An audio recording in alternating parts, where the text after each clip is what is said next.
A lone man walked toward a valley where no man returned. The wind carried the stench of death. The earth trembled with each distant roar.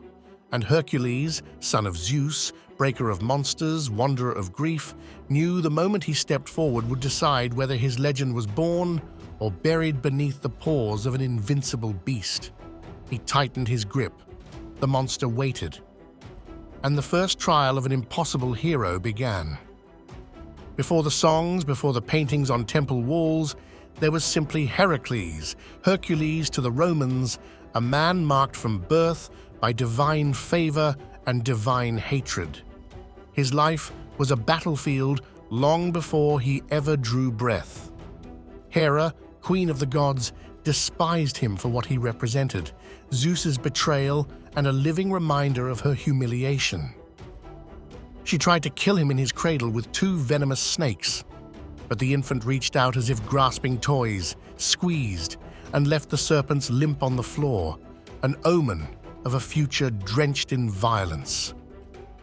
He grew into strength that shook entire kingdoms. He became a protector, a champion, a husband to Megara, and father to children who adored him. For a fleeting moment, it seemed the storm of Hera's fury had passed him by.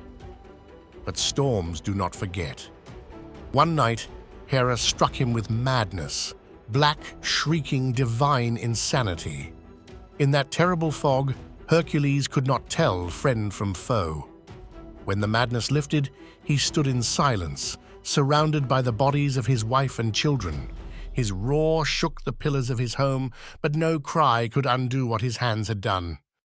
He wandered, hollow and broken, until he knelt before the oracle of Delphi. He begged for punishment, for a way to cleanse a soul stained by blood he loved. But Hera's influence twisted fate once more. The oracle commanded that he serve his cousin, King Eurystheus of Mycenae, a petty man who envied Hercules from childhood. Eurystheus saw an opportunity, Hera whispered. The king listened. He assigned Hercules not 10 tasks, but 10 deaths waiting to happen, labors designed not for redemption, but for annihilation. And the first was the cruelest. "Bring me," the king demanded, "the hide of the Nemean Lion, a beast whose fur no weapon could pierce, a monster born of gods, raised for slaughter, a terror that consumed warriors whole." And so Hercules set out, still haunted, still grieving, to face a nightmare wearing the shape of a lion. The storm inside him had not broken, neither had he. Nemea lay frozen in terror, doors barred, hearths cold, the land seemed to hold its breath. Hercules arrived to silence that felt like a tomb. A shepherd named Melorkos approached him, hands trembling, eyes hollow with mourning. The lion had taken his son. Hope had fled these hills long ago. But Hercules spoke gently, "Wait 30 days. If I return alive, we sacrifice to Zeus. If not, sacrifice to me, as to a fallen hero." Melorkos bowed. A spark returned to his eyes. Hercules climbed into the hills, bow in hand, scanning for movement. He saw it at last, a massive golden shape, fur shimmering like burnished metal.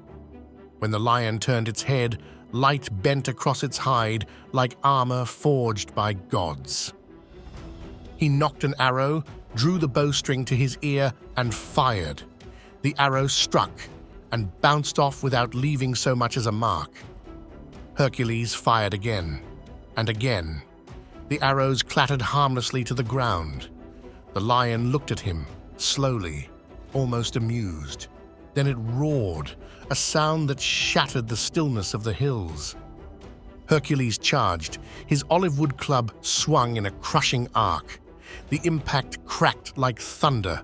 The club splintered. The lion did not bleed. He tasted danger, real danger, for the first time in years. A monster he could not wound. A foe he could not overpower with brute force. Hera's trap had been perfect. But Hercules was a son of Zeus, and a son of Zeus did not die easily. He stalked the lion through the hills, watching its patterns, studying the terrain. The beast withdrew into its lair, a cave with 2 openings. Hercules saw his chance. He heaved massive stones into place, sealing one entrance, turning the cave into a trap.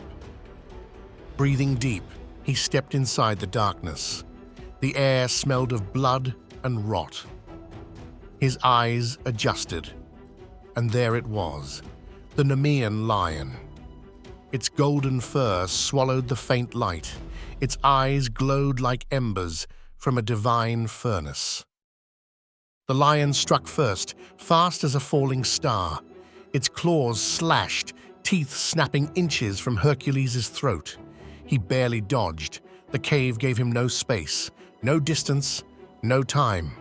So he met the monster where it was strongest, close, crushing, hand to hand.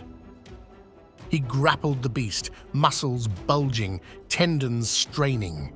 The lion thrashed with earth-shattering power. Its claws tore through stone. Its breath burned hot against his face.